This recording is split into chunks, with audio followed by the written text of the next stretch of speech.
Kisah ketakwaan dan kesolehan Malik bin Dinar sangat mengabadi di kalangan salaf, terutama para pegiat tasawuf.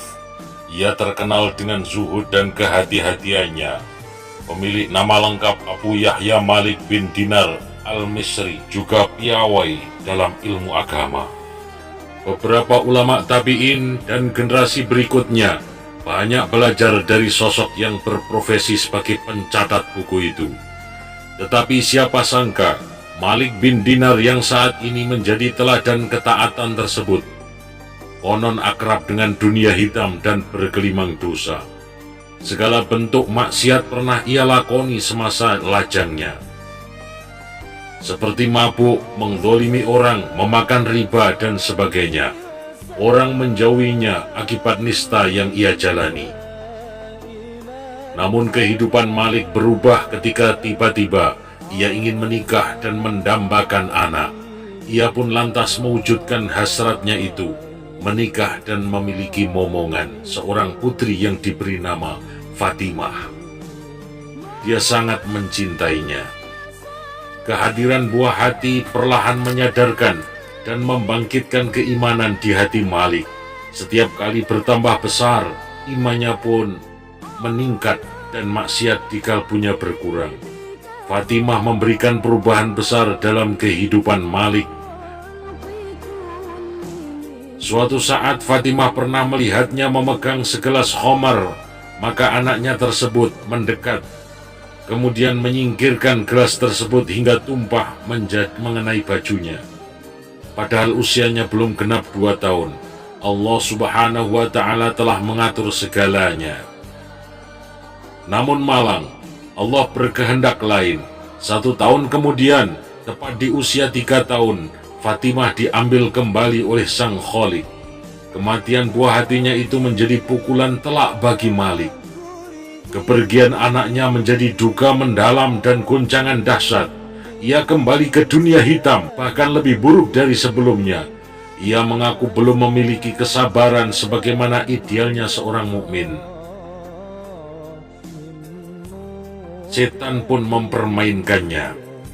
Datanglah masa ketika setan membujuk tokoh yang pernah berguru ke Anas bin Malik itu untuk menenggak minuman khamar sepanjang malam. Minuman itu membuat dirinya tertidur lelap dan bermimpi mengerikan. Aku bermimpi melihat hari kiamat. Ia pun mengisahkan bunga tidurnya tersebut. Matahari gelap, lautan menjelma menjadi api, bumi bergoncang. Segenap anak Adam berkumpul ketika itu secara berkelompok. Aku berada di tengah-tengah kelompok itu. Suara misterius memanggil satu persatu segerombolan orang tersebut. Ia melihat wajah seseorang yang dipanggil menuju Sang Khalik. Begitu kelam, tiba-tiba giliran suara itu memanggil nama saya agar menghadap. Malik. Padang mahsyar yang semula penuh sesak, tak satu pun terlihat. Semuanya lenyap, menyisakan diriku sendiri. Dalam mimpi itu, aku melihat seekor ular yang ganas dan kuat, merayap, mengejar dan membuka mulutnya, seolah ingin menerkam saya. Aku ketakutan. Di tengah pelarianku, aku melihat seorang laki-laki tua yang lemah dan meminta tolong kepadanya. Pak, tolong selamatkan aku dari ular ini. Si tua itu menolak, lantaran tak kuasa, dirinya sangat lemah. Ia hanya menyarankan agar saya berlari ke suatu arah dengan harapan selamat. Tolong. Tak disangka justru di depannya terdapat jurang api yang membara. Sementara ular itu masih berada di belakangku. Aku bingung bukan kepalang. Aku harus melarikan diri dari ular dan menghindar dari api. Aku lantas memutuskan berlari cepat kembali ke orang tua untuk meminta bantuan. Si orang tua renta itu kembali menolak sambil menangis, menunjukkan ketidakmampuannya. Ia menyarankan agar aku berlari menuju gunung. Aku lemah, seperti engkau lihat.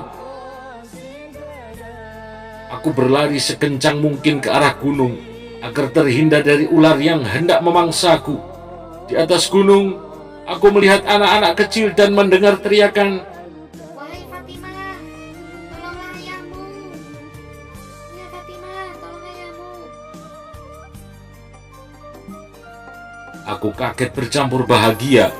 Fatimah yang meninggal di usia 3 tahun berada di tengah-tengah anak itu dan akan menyelamatkan diriku dari situasi mengerikan itu. Fatimah memegang tanganku dan mengusir ular dengan tangan kirinya. Aku tak berkutik, laksana sesonggok mayat yang ketakutan. Fatimah lantas duduk di pangkuanku sebagaimana di dunia dulu, kemudian berkata, Wahai ayah, belumkah datang waktunya bagi orang-orang yang beriman untuk tunduk hati mereka mengingat Allah? Ia membaca surat Al-Hadid ayat 16. Aku meminta penjelasan buah hatiku perihal ular dan kakek tua renta itu. Fatimah menjelaskan, ular merupakan amal keburukan yang aku lakukan, yang dibesarkan dan tumbuh hingga nyaris menerkamku. Sedangkan lelaki lemah merupakan wujud dari amal soleh yang tidak pernah dipelihara hingga ia sendiri menangis. Fatimah pun bergumam, Seandainya saja aku tidak terlahir di dunia dan meninggal di usia balita, tentu tidak akan bisa memberikan manfaat kepadanya. Tahukah engkau ayah, amal-amal di dunia akan berwujud kelak di akhirat? Malik bangun dari mimpinya dan berteriak, Wahai Tuhanku, sudah saatnya wahai Rabbku. Belumkah datang waktunya bagi orang-orang yang beriman untuk tunduk hati, mereka mengingat kepada Allah. Lantas ia mandi dan keluar untuk sholat subuh dan ingin segera bertaubat.